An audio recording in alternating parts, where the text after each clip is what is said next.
Olá pessoal, tudo bem? Essa aqui é a nossa primeira videoaula dentro da disciplina de Controle Linear 2, tá bom? Antes da gente começar, eu quero comentar alguma coisa com vocês, né? No sentido que a Unifev está se mobilizando nesse momento de crise, né? Para oferecer aos alunos uma educação de qualidade, para continuar oferecendo, né? Dentro dos parâmetros de segurança definidos pelo Ministério da Saúde, tá bom? Então, para a gente evitar prejuízos acadêmicos, né, a Unifev está se utilizando momentaneamente dos melhores recursos e ferramentas disponíveis para a educação não presencial. Vocês terão um material, né, com todo o conteúdo definido no plano de ensino, disponibilizado na nossa plataforma EAD, tá? Além de atividades de avaliação e videoaulas como essa daqui. Tá? E também a gente vai ter alguns encontros aí pela ferramenta Microsoft Teams, certo? Então vamos começar. Até agora a gente viu como desenhar o gráfico do lugar das raízes, né? Então o nosso próximo passo aqui é falar de projeto de compensadores utilizando o método do lugar das raízes. Então o nosso objetivo está aqui, apresentar os conceitos, né? Tá? E principalmente os compensadores de avanço de fase. Compensação é a modificação da dinâmica de um sistema para satisfazer determinadas especificações de desempenho, né? E o dispositivo que será inserido no sistema com a finalidade de satisfazer essas especificações é o compensador. Então, na verdade, funciona da seguinte maneira. Você vai compensar um sistema adicionando polos e zeros a esse cara, né? Isso é feito quando já simplesmente mexendo no ganho K, você não consegue uma resposta satisfatória para o que você quer, né? Então a alternativa é compensar esse sistema adicionando um polo e um zero. Isso é o que a gente vai ver. Então qual é o efeito da adição de polos, né? O lugar da raiz ele é deslocado para a direita. Né, ele diminui a estabilidade do sistema e faz com que a acomodação da resposta seja mais lenta. Já o efeito da adição de zero, né, tem o efeito de deslocar o lugar das raízes para a esquerda, tendendo a tornar o sistema mais estável e mais rápida com a acomodação da resposta. Agora a gente vai ver mais ou menos como funciona isso aí. Então considere esse sistema, né, que tem uma função de transferência de malha aberta, 4S sobre S mais 2, né? Então os polos de malha aberta estão em 0 e menos 2. Tá? Se a gente fechar essa malha aqui, a gente obtém essa função de transferência aqui embaixo. E quais são os polos dessa função de transferência? Né? Menos 1 mais J raiz de 3, menos 1 menos J raiz de 3. Tá? Se a gente comparar essa equação de segundo grau com aquela forma padrão de um sistema de segunda ordem, né, a gente consegue achar o Wn e o coeficiente de amortecimento. Tá? Então o Wn ao quadrado é igual a 4, o Wn é 2. E se você substituir aqui o Wn por 2, fica 2, coeficiente de amortecimento vezes 2 é igual a 2. Com isso a gente tem esse coeficiente de amortecimento, valor meio. Tá? Agora, na verdade, o primeiro passo para fazer esse projeto de compensadores é fazer o gráfico do lugar das raízes, né? Então, aqueles 6 passos que a gente já viu aí. Para a gente não ter tempo de fazer tudo, né? Eu vou sempre pedir para vocês o gráfico do lugar das raízes desse tipo aqui. Então, ele vai ser mais ou menos dessa ordem aqui, tá? Aí, primeira coisa aqui que eu fiz o gráfico, né? E aqui estão os polos de malha fechada, né? Menos 1 mais raiz de 3J, menos 1 menos raiz de 3J, tá bom? Agora, então, é que vai começar essa parte de compensar o sistema, né? Utilizando um compensador de avanço de fase. Existe o compensador de atraso de fase também, tá? A gente vai usar o de avanço, um pouquinho mais pra frente lá eu vou dizer uma diferençazinha entre eles. Então eu quero modificar os polos de malha fechada desse gráfico que a gente já fez, sem que haja alteração no coeficiente de amortecimento. Né? Ou seja, eu quero que ele continue meio e agora eu quero que o meu Wn seja 4, né? Ele era 2. Muito bem, então a gente vai redimensionar o lugar das raízes, né, para que isso seja obedecido, né? Então isso é, por exemplo, quando a gente for ver um exercício, isso aqui vai estar lá no enunciado do exercício, né?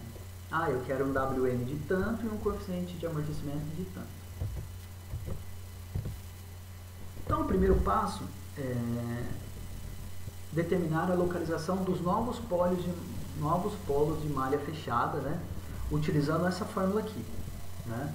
Então eu vou substituir aqui meio vezes 4, né, que é o novo WN, mais ou menos raiz de 1 menos meio ao quadrado, tá? E aí eu vou obter esse resultado aqui, menos 2, mais ou menos J, 2 raiz de 3, tá? E então, aquilo que eu comentei com vocês, quando o simples modificação do ganho do sistema, você não chega na resposta que você quer, né? Então a gente vai inserir um compensador aí de avanço de fase, né? Na verdade a gente vai inserir um polo e um zero. Primeiro a gente tem que determinar a soma dos ângulos junto a um dos polos de malha fechado na posição desejada, com os polos e zeros de malha aberta do sistema original. E em seguida encontrar o ângulo necessário a ser acrescentado para que a soma dê uma parcela ímpar de 180 graus. Até então a gente estava usando a fórmula mais ou menos, estava usando 180 vezes R, R mais ou menos 1, mais ou menos 3, mais ou menos 5, né? Uma outra forma de você obter a parcela ímpar de 180 é dessa forma aqui também, aí o K pode ser qualquer valor, tá? Mas é igual ao que a gente estava vendo lá do 180 vezes R.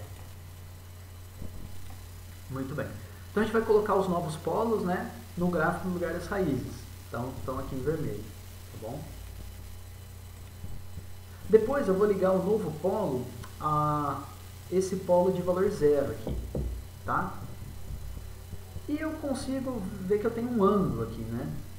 E para calcular esse ângulo aqui, eu faço o arco tangente do cateto oposto sobre cateto adjacente, né? Então fica arco tangente de 3,46 dividido por 2.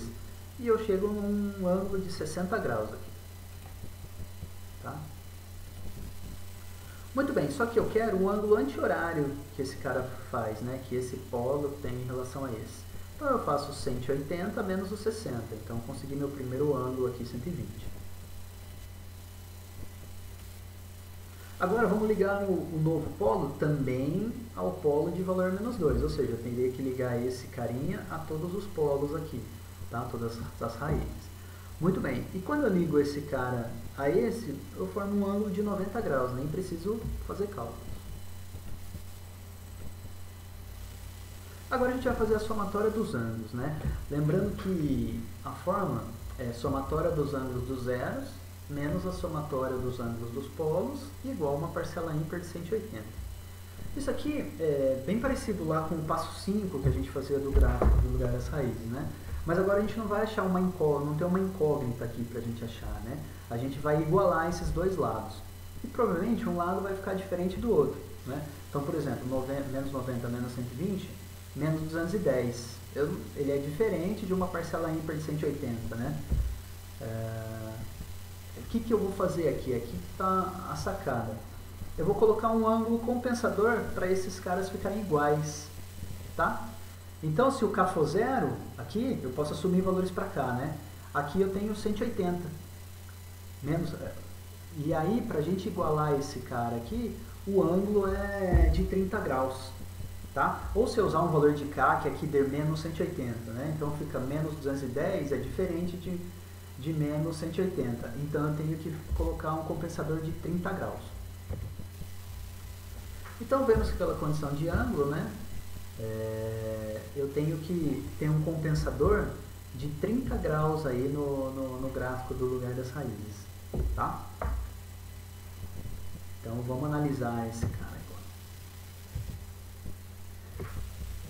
Sabendo o compensador, eu posso achar os novos polos e zeros do meu sistema. Para isso, o primeiro passo é traçar uma reta horizontal passando pelo polo desejado aqui. A segunda é traçar uma reta que conecte esse polo até a origem. Terceiro, a gente vai passar uma bissetriz. Uma bissetriz entre essas duas retas. É um cara que divide essa e essa, tá? Essa aqui é a minha bissetriz, tá bom? O detalhe é que agora eu vou desenhar duas retas que façam um ângulo, né, do valor do compensador dividido por 2 com a bissetriz. Então, o meu compensador deu 30, né? Então, a bissetriz tem 15 para cá e 15 para cá. Se tivesse dado 40, seria 20 para cada lado. E aí, onde essas retas aqui baterem no eixo dos reais, eu vou ter o valor do novo polo e o valor do novo zero, tá? Claro que isso fica meio aproximado lá, se a gente for fazer à mão, né? Eu vou considerar o valor aqui que vocês acharem, desde que seja um valor considerável, um valor aproximado aqui, um valor correto, tá? Como é um compensador de avanço de fase, o cara da direita é o zero e o da esquerda é o polo. Se fosse atraso de fase, ia ser o contrário, mas vai ser sempre assim. Então agora o sistema compensado fica assim, né? Esse era o meu sistema original, 4S, S mais 2. Eu achei um novo polo e um zero, que é esse meu sistema compensado aqui. O meu novo polo e zero está representado por essa equaçãozinha aqui, ó. S mais 2,9 e S mais 5,4, tá? Então essa é a minha função de transferência aí do sistema compensado, tá bom? Espero que vocês tenham gostado dessa aula, tá bom? E a gente continua na próxima.